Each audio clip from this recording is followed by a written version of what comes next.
शब्दांच्या वाटेवर नवे क्षितिज गाठूया.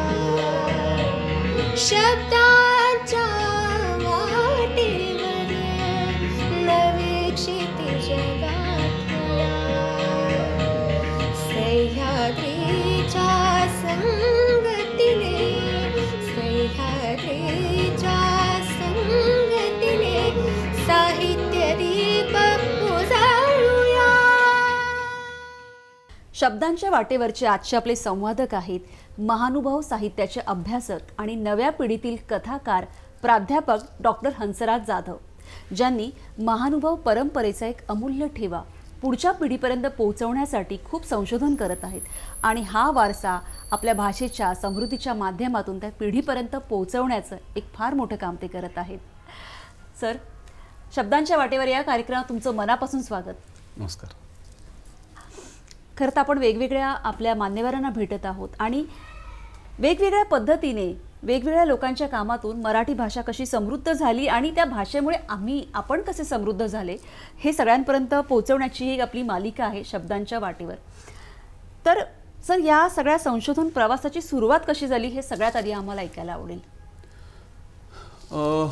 माझ्या महानुभाव साहित्याच्या संशोधनाची सुरुवात खरं तर मी पैठणला जेव्हा प्राध्यापक म्हणून मराठी साहित्याचा, मराठी भाषेचा जेव्हा रुजू झालो साधारण 2010मध्ये, तेव्हापासून संशोधनाची सुरुवात झाली. पण ह्या संशोधन करण्यासाठी मी महानुभाव साहित्याकडे का वळावं याला एक पार्श्वभूमी आहे, याला एक परंपरा आहे. माझ्या घरामध्ये महानुभाव पंथाची परंपरा, चक्रधर स्वामींच्या विचाराची परंपरा असल्याकारणानं मला सातत्याने विद्यार्थी दशेपासून वाटत होतं की आपण महानुभाव साहित्याच्या दृष्टीने काही काम करायला हवं. आणि म्हणून मी PhDचं संशोधन असेल किंवा पुढं वेगवेगळे लेख लिहिण्यासाठी असेल, मी हळूहळू महानुभाव साहित्याकडे वळालो. PhDसाठी संशोधन करत असताना महानुभाव पंथामध्ये मुबलक प्रमाणामध्ये आख्यानकाव्य आहेत. ते आख्यानकाव्य महानुभावांचे असं मी विषय निवडला आणि संशोधन कामाला लागलो. तुम्हाला सगळ्यांना कल्पना आहे, श्रोत्यांनाही कल्पना आहे की श्रीकृष्ण आणि रुक्मिणी यांच्या विवाहावरची अनेक आख्यानकाव्य मराठी परंपरेमध्ये आहेत. पण त्यामध्ये महानुभावांची जवळपास 21 आख्यानकाव्य या विवाहावर झालेली आहेत. मला असं वाटलं की इतका मोठा साठा जर असेल तर आपण याच विषयावर संशोधन करायला पाहिजे आणि म्हणून महानुभावांची आख्यानकाव्य असा विषय निवडून मी संशोधनाला माझ्या सुरुवात केलेली होती. पण मग हे महानुभाव म्हणजे पंथाचा मराठी साहित्यावर आपण कसा प्रभाव पडला असं म्हणू शकतो? नाही, यामध्ये श्री चक्रधर स्वामींचं जे तत्वज्ञान आहे, त्यांची जी विचारधारा आहे ती मराठी भाषेच्या आग्रहाला, मराठी भाषेच्या वापरासंबंधी पुरस्कार करणारी आहे. जसं तथागत गौतम बुद्धांनी पाली भाषेचा, तत्कालीन लोकभाषेचा स्वीकार केला आणि त्यांचं पुढचं पूर्ण तत्वज्ञान हे पाली भाषेमध्ये असलेलं आपल्याला पाहायला मिळतं. महानुभावांच्या परंपरेमध्ये, चक्रधरांच्या परंपरेमध्ये जे काही ग्रंथ निर्माण झाले ती सगळी मराठी साहित्याची गंगोत्री म्हणून म्हणायला पाहिजे, इतकं त्याचं मूल्य आणि त्यांचा ठेवा अमूल्य असा आहे. मराठी भाषेतला आद्य गद्य ग्रंथ आपण ज्याला म्हणतो तो लीळाचरित्र, ज्याच्यामध्ये श्री चक्रधरांचं दैनंदिन जीवनाचं चरित्र, त्यांचं तत्वज्ञान आलेलं आहे, तो मराठी भाषेतला आद्य गद्य ग्रंथ आहे. ज्याचं लेखन विदर्भामध्ये रिद्धपूर या ठिकाणी, वाजेश्वर या ठिकाणी झालं, ज्या ठिकाणी आत्ता शासनाने मराठी भाषा विद्यापीठ स्थापन केलेलं आहे. किंवा मराठीतली जे पहिलं काव्य आहे, पहिली कवयित्री आहे ती महानुभाव पंथाची आहे, ती चक्रधरांची शिष्य आहे. ती सुदैवाने आपल्या ती मराठवाड्यातली आहे. तिचं नाव महदंबा असं आपण तिला म्हणतो, आद्य कवयित्री महदंबा. तिने महदंबेचे धवळे लिहिले, जे श्रीकृष्णाच्या आणि रुक्मिणीच्या विवाहावरचे ते कथानक आहे, ते काव्य आहे. ती आपल्या महानुभाव पंथाची होती आणि ती मराठीतली पहिली कवयित्री होती. किंवा मराठी भाषेचं जे पहिलं व्याकरण आहे ते पहिलं व्याकरण 13व्या शतकामध्ये महानुभाव ग्रंथकार भीष्माचार्य यांनी लिहिलं आणि ते पंचवार्तिक या नावानं प्रसिद्ध आहे. म्हणजे मराठीतला पहिला ग्रंथ, मराठीतली आद्य कवयित्री, मराठीतलं पहिलं व्याकरण, अशी विपुल साहित्य संपदा महानुभावांनी निर्माण केली, जी आज आपल्या वाचकांपुढे उपलब्ध आहे. खरं आहे. म्हणजे जसं तुम्ही सांगितलं की साहित्य, त्यांच्या कथा, सगळं काही म्हणजे इतकं विपुल साहित्य आणि त्याच्यावर संशोधन तुम्ही करत आहात. पण त्याचबरोबरीने सर की महानुभावांच्या काही सांकेतिक लिप्या सुद्धा आहेत आणि ते खूप एक गूढ आहे, तर ते काय आहे? आपण चांगला प्रश्न या निमित्तानं विचारला की महानुभावांनी जे साहित्य निर्माण करण्यासाठी, तत्वज्ञानाचं निरूपण करण्यासाठी चक्रधरांनी मराठी भाषेचा आग्रह केला. ज्या काळामध्ये संस्कृत भाषेचा पगडा होता, प्रभाव होता, पण ती भाषा सामान्यांना कळायची नाही, अडाणी अज्ञानी लोकांना, स्त्रियांना कळायची नाही. मग त्या लोकांची जी भाषा आहे त्या भाषेमध्ये मी निरूपण करणार, असं चक्रधरांचं म्हणणं होतं. आणि म्हणून त्यांनी मराठी भाषेमध्ये निरूपण केलं. परंतु पुढच्या काळामध्ये साधारण 12व्या शतकामध्ये चक्रधरांचं महाराष्ट्रामध्ये आगमन झालं आणि सगळ्या त्यांचं परिभ्रमण अखंड महाराष्ट्रभर झालं. पण पुढच्या काळामध्ये हे जे महानुभावांचं मराठी भाषेत जे ग्रंथसंपदा होती त्यामध्ये काही प्रमाणामध्ये आपण त्याला असं म्हणू शकतो की संत परंपरेमध्ये अनेक घुसखोरी झालेली आहे नंतरच्या काळामध्ये. म्हणजे तुकोबाचे अभंग असतील किंवा नाथांचे रचना असतील, त्यामध्ये पुढच्या काळातल्या काही समाजकंटकांनी काही घुसखोरी केलेली आहे आणि काही प्रक्षिप्तपणा त्यांच्या रचनेमध्ये आलेला होता. परंतु चक्रधरांच्या अनुयायांना वाटलं की जर हीच परंपरा आपल्या साहित्यामध्ये सुद्धा, आपल्या तत्वज्ञानामध्ये सुद्धा काही एक घुसखोरी करेल, काही एक प्रक्षिप्तपणा येईल आणि आपल्या तत्वज्ञानाला बाधा निर्माण होईल, याकरिता ह्या लोकांनी 13व्या शतकामध्ये सांकेतिक लिप्यांचा वापर केला. महानुभावांच्या साती ग्रंथामध्ये सह्याद्री वर्णन नावाचा एक ग्रंथ आहे, काव्यग्रंथ आहे. त्या ग्रंथाचे लेखक कविकर्ते जे आहेत ते रवळोबास आहेत. त्या रवळोबासांनी पहिल्यांदा सकळ लिपी नावाची लिपी निर्माण केली आणि ती पुढे मग महानुभाव पंथामध्ये लिप्या निर्माण करण्याची एक पद्धत रूढ झाली आणि जवळपास 20 लिप्या महानुभावांनी निर्माण केल्या, सांकेतिक लिपी निर्माण केली. म्हणजे एकीकडे परंपरेनं देवनागरी लिपी मराठीमध्ये होती, मराठी भाषा ही देवनागरी लिपीवर आधारित आहे. पण महानुभावांनी असं केलं की देवनागरी लिपी नाकारली एका अर्थाने आणि त्यांनी सांकेतिक लिप्या निर्माण केल्या. त्याच्यामुळं असं झालं की महानुभावांचं जे मूळ वाङ्मय आहे त्या वाङ्मयाला कुठल्याही प्रकारची बाधा झाली नाही आणि ते अस्सल वाङ्मय आजपर्यंत आपल्याकडे चालत आलेलं आहे, ते टिकून आहे. पण यामध्ये एक दोष असा घडला, एक त्रुटी अशी झाली की यांनी महानुभाव ग्रंथकारांनी आपलं वाङ्मय, आपलं तत्वज्ञानाने सगळी रचना ह्या सांकेतिक लिप्यामध्ये लिपिबद्ध केल्यामुळे ते सगळं जे तत्वज्ञानी ग्रंथसंपदा आहे ती जनसामान्यापर्यंत गेली नाही आणि पर्यायाने महानुभावांचं वाङ्मय बऱ्याच वर्ष, बऱ्याच दिवस बंदिस्त राहिलं. हा एक धोका आपल्याला सांकेतिक लिपीच्या निमित्ताने सांगता येईल. पण आपल्याला कल्पना असेल की इथल्या व्यवस्थेमध्ये लिपी आणि भाषा हे वर्चस्वाचं एक दुधारी अस्त्र म्हणून वापरलं गेलेलं आहे. आणि मग ह्या महापुरुषांनी काय केलं, पुढच्या परंपरेमध्ये चक्रधरांच्या नंतर ज्ञानेश्वर माऊली असतील किंवा संत एकनाथ महाराज असतील पैठणच्या भूमीतले, यांनी इथल्या लोकभाषेला आपल्या हाताशी घेतलं आणि लोकभाषेला हाताशी घेतल्या कारणानं ह्या सगळे तत्वज्ञान जनसामान्यापर्यंत पोहोचायला मदत झाली. ही एक गोष्ट आपल्याला या निमित्ताने सांग. मराठी भाषेला समृद्ध करणारा महानुभाव पंथ आणि त्याविषयीची चर्चा अशीच पुढे चालू राहणार आहे. आता वेळ झाली एका छोट्याशा विश्रांतीची. बघत राहा शब्दांच्या वाटेवर. शब्दांच्या वाटेवर. विश्रांतीनंतर सगळ्यांचं पुन्हा एकदा स्वागत. महानुभाव साहित्याचे अभ्यासक आणि नव्या पिढीतील कथाकार प्राध्यापक डॉक्टर हंसराज जाधव यांच्याबरोबर आपण मनमोकळ्या गप्पा मारत आहोत.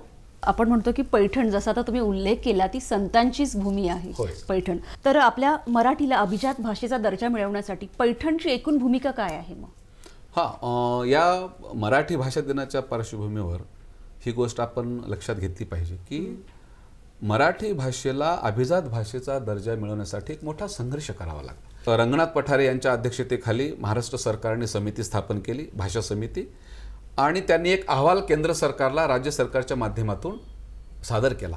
अहवाल सादर केल्याच्या नंतर मराठी भाषेला अभिजात भाषेचा दर्जा मिळवण्यासाठी 2024 उघडावं लागलं. म्हणजे साधारणपणे एक तप संघर्ष मराठी भाषेला ह्या अभिजात भाषेचा दर्जा मिळवण्यासाठी करावा लागला.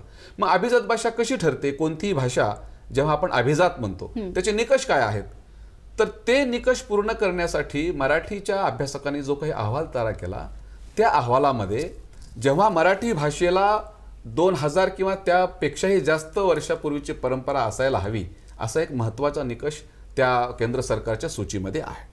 आणि मग आमच्या समितीतल्या तज्ज्ञ भाषा अभ्यासकांनी साहित्यिकांनी मराठी भाषेला 2000 वर्षापूर्वीचा दर्जा अस्तित्व होतं का, साहित्याची संपदा 2000 वर्षापासूनची होती का, असा संशोधनाचा प्रयत्न केला. आणि सुदैवाने मराठी भाषेतला आद्य ग्रंथ ज्याची नोंद आता केली जाते तो गहा सप्तसई किंवा गाथा सप्तशती हा राजा हल याने लिहिलेला ग्रंथ मराठी भाषेतला पहिला ग्रंथ समजला जातो. तो इसवी सनाच्या पहिल्या शतकातला. आणि तो लिहिला कोणी, तो लिहिला राजा हल यांनी. आणि राजा हल हा पैठणच्या भूमीतला राजा होता, शालिवाहन कुळातला राजा होता, सातवाहन कुळातला राजा होता. आणि राजा हलने हा गाथा सप्तशती आपल्या गोदावरी खोऱ्यातल्या गोदावरी नदी काठावरच्या जवळपास 700 गाथांचं संकलन त्यांनी या ग्रंथामध्ये केलेलं आहे. आणि तो ग्रंथ आपल्या पैठणचा आहे. किंवा त्याच्या पुढे जाऊन आपण चक्रधरांचा उल्लेख करतो मराठी भाषेचे आद्य पुरस्कर्ते म्हणून, किंवा महानुभाव परंपरेचा उल्लेख करतो. तर ती परंपरा कुठली आहे? चक्रधर स्वामी पैठणला साधारणपणे 2.25 वर्ष राहायला होते आणि त्यांनी महानुभाव पंथाची स्थापना पैठणला केलेली आहे. आणि म्हणून पैठण सुद्धा महानुभावांच्या दृष्टीनं आणि एकूणच अभिजात भाषेच्या दृष्टीनं अत्यंत महत्त्वाचा आहे. चक्रधरांच्या नंतर साधारणपणे 25 वर्षानंतर संत ज्ञानेश्वर माऊली पैठणमध्ये आले. त्यांनी भगवद्गीतेवर मराठी भाष्य केलं ज्ञानेश्वरीच्या रूपाने आणि जनसामान्यांना ती संस्कृत भाषा प्रवाहित केली, लोकांपुढे आणली. पुढच्या काळामध्ये संत एकनाथ महाराज पैठणचे भूमिपुत्र संत एकनाथ महाराजांनीही आपले जी तत्वज्ञान आहे, आपलं जी ग्रंथसंपदा आहे ती म्हणजे बहुजन समाजाच्या हिताकरिता, बहुजन समाजाच्या ओठावरची भाषा आपल्या भारुडातून, आपल्या गवळणीमधून, आपल्या रचनांमधून आणली. आणि हे तिन्ही संत, तिन्ही महात्मे हे पैठणच्या भूमीतील होते. त्या कारणानं पैठण ही भूमी अभिजात भाषेचा दर्जा मराठीला मिळवण्यासाठी अत्यंत उपयुक्त आणि वरदानदायी ठरलेली आहे असं मला म्हणता येईल. अगदी खरं आहे, खूप मोठं योगदान आहे. अगदी खरं आहे सर. जसं सुरुवातीला सांगितलं की महानुभाव पंथ साहित्याच्या अभ्यासक तर तुम्ही आहातच, पण त्याचबरोबरीने नव्या पिढीतील कथाकार आहात. जेव्हा आपण म्हणतो की साहित्य आपल्याला समाजाला किंवा आपल्याला समृद्ध करत असतं, तशी तुमची कथा आहे मोहरम ही कथा म्हणता येईल की ज्याच्यामध्ये खूप ही गाजली कथा आणि आपण म्हणू शकतो ऐक्य जे समाजापर्यंत पोहोचवलं, समृद्ध केलं. तर यामागचा एक इतिहास ऐकायला नक्की आवडेल. आपण जो आता हा मोहरम कथासंग्रह पाहतोय तो लोकवाङ्मयगृह या नामांकित प्रकाशन संस्थेनं प्रकाशित केला.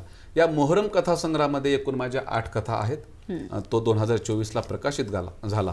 ह्या सगळ्या कथा दीर्घ आहेत. मोहरम हा जो सण आहे तो इस्लाम धर्मियांचा सण आहे. पण खेड्यापाड्यांमध्ये महाराष्ट्रातल्या ग्रामीण भागामध्ये आजही तो सण हिंदू आणि मुसलमान अत्यंत गुण्यागोविंदाने एकत्र येऊन साजरा करतात.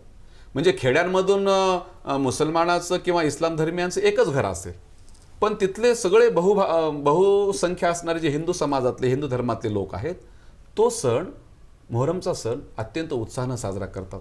मुसलमानांना हिंदू डोक्यावर घेऊन, हिंदूंना मुसलमान डोक्यावर घेऊन नाचणाऱ्यांचा ही गोष्ट आहे. आणि ही गोष्ट या काळात मला सांगता आली, लिहिता आली, याचा मला मनस्वी आनंद आहे. लोक वाचक अत्यंत उत्साहाने आनंदाने ते वाचतायत, मोहरमला चाहतायत. खरं आहे. जसं आपण तुम्ही सांगितलं की साहित्य हे माणसांमधील मनही जवळ आणतं. तिथे कुठलेही जात पात भेद धर्म काहीच नसतं.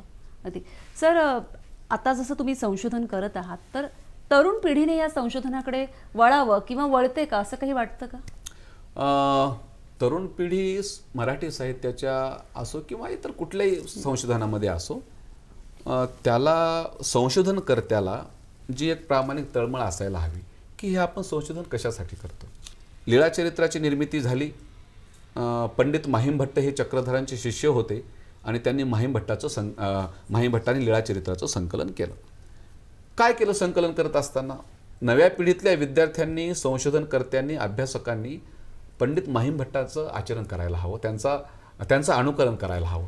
माहीम भट्ट हे विदर्भामध्ये चक्रधरांच्या पश्चात राहायचे, पण चक्रधर स्वामींचं जेव्हा उत्तरापंथी गमन झालं तेव्हा या लोकांना वाटलं की ह्या स्वामींच्या लीळा आमच्याकडे असायला हव्यात, त्यांच्या आठवणी आमच्याकडे असायला हव्यात आणि आपण त्या ग्रंथरूपाने एकत्रित करायला हव्यात. म्हणून महानुभाव पंथाचे पहिले आचार्य नागदेवाचार्य यांनी सांगितलं की स्वामींच्या लीळा आपण गोळा करायला पाहिजे.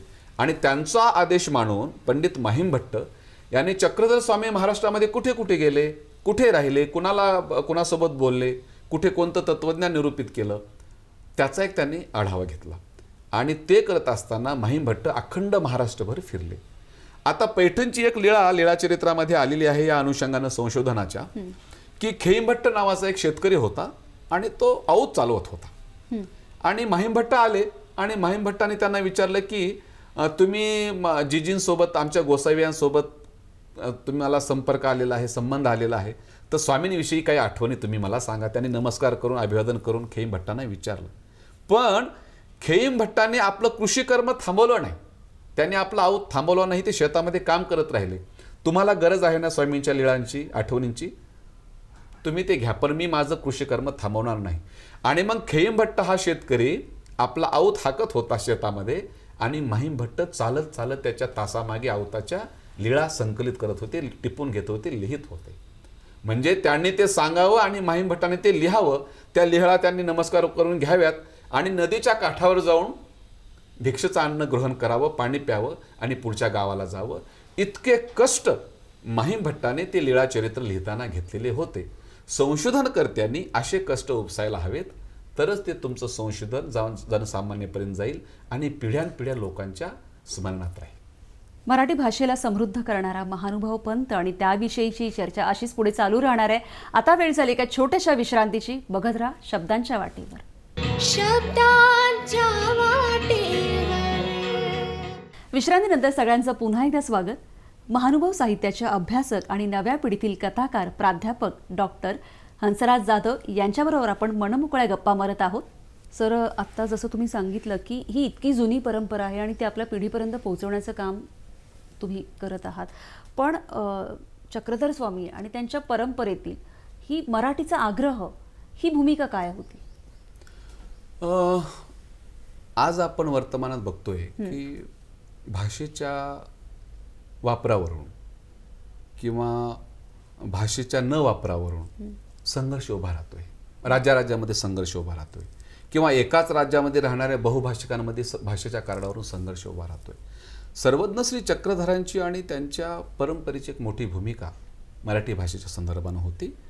चक्रधर स्वामी हे मराठी भाषेचे कट्टर पुरस्कर्ते होते. त्याचं कारण काय, तर ती लोकभाषा होती. मराठी म्हणजे लोकभाषा होती, सगळ्यांना समजेल अशी भाषा होती. आणि जर आपल्याला इथल्या सामान्यांना समजवायचं असेल, इथल्या स्त्रियांना समजायचं असेल, त्यांना मुख्य प्रवाहात आणायचं असेल, तर त्यांच्या भाषेतून आपल्याला बोलायला पाहिजे. लीळा चरित्र ज्यांनी लिहिलं, संकलित केलं, ते पंडित माहीम भट्ट, ज्याचा उल्लेख मी आता मगाशी पण केला. ते पंडित माहीम भट्ट चक्रधरांकडे यायला निघाले.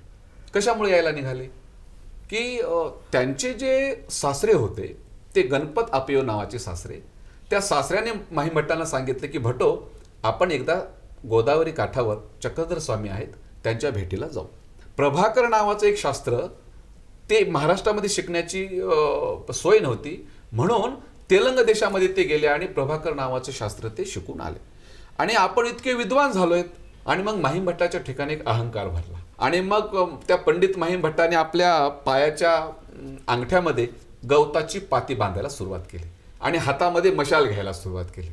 ते त्याचे प्रतीक होते स्वतःच्या विद्वत्तेचे. काय प्रतीक होते, म्हणजे या भूतलावर असणारे बाकीचे विद्वान म्हणजे माझ्या पायातील गवताच्या वाकीप्रमाणे आहेत आणि तो आकाशातला एक सूर्य आणि या भूतलावरचा मी एक सूर्य, म्हणून मी ही मशाल घेतोय, असा त्याचा अहंकार होता. आणि मग ती गोष्ट त्याच्या सासऱ्याच्या म्हणजे गणपत आपयोच्या लक्षात आली की आपल्याला जावयाला आता अहंकार झालेला आहे आणि ते त्याला घेऊन निघाले.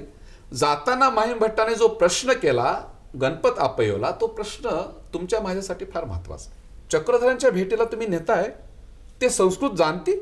गणपत आपयोने एक उत्तर दिलं, ते उत्तर फार महत्वाचं आहे. गणपत आपयो म्हणतात, नेनीजे, मला माहिती नाही चक्रधर संस्कृत जाणतात नाही, मला माहिती नाही, पण ते मराठी तव अनिवार बोलती. पण मराठी मात्र ते अनिवार बोलतात, म्हणजे अस्खलित बोलतात. आता अनिवार हा जो शब्द आहे, मी त्याची फोड केली. अनिवार हा शब्द अनिवार्य ह्या शब्दापासून तयार झाला. अनिवार्य ज्याला आपण इंग्रजीमध्ये कंपल्सरी असं म्हणतो, है ना. चक्रधरांनी मराठीला अनिवार्य मानलं होतं, आपल्या भाषेत इंग्रजीच्या भाषेत त्याला कंपल्सरी मानलं होतं. आणि जो व्यक्ती एखाद्या भाषेला अनिवार्य मानतो त्या भाषेत तो अस्खलित होतो. तो रस्त्याने विचार करत होता की चक्रधर जर मला असे विचारलं तर मी त्याचं उत्तर तसं देईल, मी चक्रधरांना असा प्रश्न टाकेल आणि त्यांना मी नामोहरम करेल, अशा तो मनातल्या मनात मनमाळका करत चालला होता. पण जेव्हा तो चक्रधरांकडे गेला गोदावरीच्या काठावर, तेव्हा त्याचं प्रश्न विचारण्याचं धारिष्ट्य गळून पडलं, त्याचा अहंकार गळून पडला. आणि मग त्या दोघांमध्ये काही एक चर्चा झाली आणि चर्चा झाल्यानंतर चक्रधरांच्या निरोपणाने तो शांत झाला आणि त्याला आपली चूक लक्षात आली आणि लीळा चरित्राने त्या प्रसंगाची नोंद अशी केलेली आहे शेवटी. आणि मग तो म्हणजे कोण? महिमभट्ट, संस्कृतचा विद्वान. आणि मग तो उगेची राहिला. उगेची राहिला म्हणजे गप्प झाला. कोणी गप्प केलं? मराठीनं गप्प केलं. पुढच्या काळामध्ये नागदेवाचार्य महानुभाव पंथाचे पहिले आचार्य झाले आणि मग महानुभाव पंथातले काही ग्रंथकार, काही लेखक आचार्यांना म्हणू लागले की आम्ही संस्कृतमधून रचना करू. कारण महानुभाव पंथातली पहिली पिढी जी आहे ती सगळी संस्कृत पंडित होती, जाणकार होती. विशेषतः बहुतेक सगळे ब्राह्मण वर्गातील होते, ब्राह्मण वर्णातील होते, हुशार होते. आणि मग त्यांना वाटू लागलं की आपण जे काही स्वामींनी सांगितलेलं जे निरूपण आहे आपण ते संस्कृत भाषेतून आणावं का, लिहावं का. म्हणजे बघा, बुद्धाच्या नंतर बुद्धांचं तत्वज्ञान काही मंडळी, बौद्ध धम्मातील मंडळी हे संस्कृतमधून आणण्याचा प्रयत्न करत होते. तशीच पुनरावृत्ती चक्रधर स्वामींच्या आणि त्यांच्या परंपरेच्या संदर्भात 12व्या-13व्या शतकामध्ये निर्माण झाली. आणि मग केशोबास नावाचे प्रकांड पंडित होते, त्यांना आपण केशिराज बास असं पण म्हणतो. ते नागदेवाचार्याकडे गेले आणि ते म्हणाले की भटो, आम्ही हे संस्कृतमध्ये मधून करू, काही रचना संस्कृतमधून करू. त्यांनी दिलेलं जे उत्तर आहे ते आजच्या वर्तमानात सुद्धा मराठी भाषकांनी समजून घ्यायला पाहिजे, त्याचा वापर आपल्या दैनंदिन जगण्यामध्ये करायला पाहिजे. नागदेवाचार्य त्यांना म्हणाले, केशिराज बासांना, एने माझिया म्हातारिया नागवतील का के गा, तुमचे अस्मात कस्मात मी नेने गा, मज श्री चक्रधरे निरूपिली मराठी तियेची पुसा. अरे बाबा, माझ्या चक्रधरांनी, सर्वज्ञांनी मराठीतून निरूपण केलंय तर तू मराठीतूनच बोललं पाहिजे, मराठीतून लिहिलं पाहिजे. तुम्ही जर त्याला संस्कृतमध्ये करण्याचा प्रयत्न कराल तर एने माझिया म्हातारिया नागवतील. नागवतील म्हणजे संपतील. म्हातारिया म्हणजे इथले अडाणी, अज्ञानी जो समाज आहे, बहुजन समाज आहे, तो नागवल्या जाईल तुम्ही जर संस्कृतमध्ये ते नेलं तर. तुम्ही असं कदापिही करू नका. हा नागदेवाचार्यांचा विचार, स्वामींचा, चक्रधर स्वामींचा विचार आपण अंमलात आणायला हवा. पण दुर्दैवाने पुढच्या काळामध्ये महानुभाव पंथामध्ये सुद्धा अनेक ग्रंथाचं संस्कृतमध्ये भाषांतर झालं. तो मुद्दा थोडा वेगळा आहे. पण ह्या परंपरेने, महानुभावांच्या परंपरेने मराठी भाषेसाठी जे काही आग्रहाची भूमिका घेतली होती, दैनंदिन व्यवहारात सुद्धा आणि वाङ्मयामध्ये सुद्धा, ती गोष्ट आपल्या सर्वांसाठीच, मराठी भाषकांसाठी अत्यंत अभिमानास्पद अशी आहे. खरंच खूप अभिमानास्पद आहे. आणि आता जसं तुम्ही सर सांगितलं, जी काही उदाहरणं आता तुम्ही दिली, तर हे इतकं समृद्ध साहित्य आणि मराठीचा आग्रह धरल्यामुळे आज आपल्या, म्हणजे आम्हा सर्वसामान्य लोकांपर्यंत, म्हणजे वर्तमानामध्ये सुद्धा आपण ती गोष्ट कशी घ्यायला पाहिजे किंवा आपण आपली वागणूक कशी असायला पाहिजे किंवा कशा पद्धतीने, म्हणजे समाजापुढे हे उदाहरण मोठं घालून दिलेलं आहे. आणि एवढा मोठा तुमचा अभ्यास आहे. तर या परंपरेतली अशी एखादी कुठली एक गोष्ट आहे की तुम्हाला जास्त म्हणजे भावली आहे किंवा प्रेरणादायी आहे, काय सांगाल? महानुभाव परंपरेमधले सगळ्याच गोष्टी प्रेरणादायी आहेत. पण तुम्ही विचारलाय प्रश्न की आणखी सर्वाधिक प्रेरणादायी तुम्हाला गोष्ट काय वाटते? ती मला गोष्ट वाटते चक्रधर स्वामींची, की ज्या काळामध्ये स्त्रियांना घराबाहेर पडण्याचा अधिकार नव्हता, लिहिण्याचा, बोलण्याचा, वाचण्याचा तर दूरची गोष्ट आहे. म्हणजे ज्या स्त्रीला बोलण्याची परवानगी नव्हती, त्या स्त्रीला चक्रधरांनी आणि त्यांच्या परंपरेने प्रश्न विचारण्याची संधी दिली. आणि म्हणून मराठीतली पहिली कवयित्री जिला आपण उल्लेख करतो, महदंबा किंवा महदाईसा, ती महदाईसा सर्वज्ञांची, चक्रधर स्वामीची निश्चिम शिष्य होती. आणि पैठण परिसरात असताना चक्रधर स्वामी ती पुराण ऐकायला नगरामध्ये जायची. आणि पुराण ऐकून संध्याकाळी आल्यानंतर ती चक्रधर स्वामींना म्हणायची की जी पुराणे ऐसे ऐसे ऐकिले ते साच जी, म्हणजे ते खरं आहे का, मी असं असं ऐकलंय, असं ती स्वामींना विचारायची. आणि मग स्वामी तिला म्हणायची की बाई, हे असं नव्हे, हे ऐसे हवे. मग ते स्वामी सांगायचे की पुराणामध्ये जे सांगितले ते असं नव्ह बरं का, ते खरं असं आहे. आणि ती इतकी जिज्ञासू होती बैसा, ती सातत्यानं चक्रधरांना प्रश्न विचारायची. आणि म्हणून चक्रधर स्वामी त्याचा उल्लेख करताना म्हातारी जिज्ञासक चर्चक एथ काही पुसतची आशे, म्हणजे ही बाई इतकी चर्चक आणि जिज्ञासुक आहे, ती मला सातत्यानं काही ना काही विचारते. म्हणजे बघा, त्या काळामध्ये 12व्या शतकामध्ये एका व्यवस्थेचा पगडा असताना स्त्रीला इतकं स्वातंत्र्य बोलण्याचं, विचारण्याचं, पंथामध्ये संन्यास घेण्याचं, तत्वज्ञान निरूपण समजून घेण्याचं जे स्वातंत्र्य चक्रधरांनी दिलं. आणि स्वामींची चक्रधरांची एक भूमिका होती. त्यांचं एक सूत्र फार प्रसिद्ध आहे, स्वातंत्र्य हा मोक्ष, पारतंत्र्य हा बंध. स्वातंत्र्य, मोक्ष कोणता आहे? स्वातंत्र्याचा. आणि ती गोष्ट मला फार महत्त्वाची वाटते. इथल्या स्त्रियांना, इथल्या कष्टकऱ्यांना, इथल्या अस्पृश्यांना सर्वज्ञांनी जे काही स्वातंत्र्याचा मंत्र दिलाय, तो मंत्र त्या काळातही आणि आजही फार महत्त्वाचा होता. आणि तीच गोष्ट मला आजही अत्यंत प्रेरणादायी आणि महत्त्वाची वाटते. खरंच खूप छान पद्धतीने तुम्ही सर सांगितलं. कारण ह्या ज्या लीळा आहेत किंवा ही जी भाषा आहे किंवा ही संशोधन किंवा महानुभाव पंथ, एकूणच परंपरा जी आहे ती आपल्या विचारांना आणि आपल्याला समृद्ध बनवण्यासाठी आहे. त्यातून चांगलं ते आपण घेत असतो आणि पुढे पुढे जात असतो. इतक्या छान पद्धतीने महानुभाव पंथाची ओळख तुम्ही आम्हाला करून दिली. अगदी तिथपर्यंत नाही, पण त्याच्या कडेला तरी आम्हाला जाता आलं, थोडं तरी ऐकता आलं. आणि ही छान चर्चा तुम्ही केली, त्यासाठी खरंच खूप खूप धन्यवाद. धन्यवाद. आपल्या पुढच्या भागात पुन्हा एका अशाच मान्यवरांना आपण घेऊन येतोय. तोपर्यंत बघत राहा शब्दांच्या वाटेवर. धन्यवाद.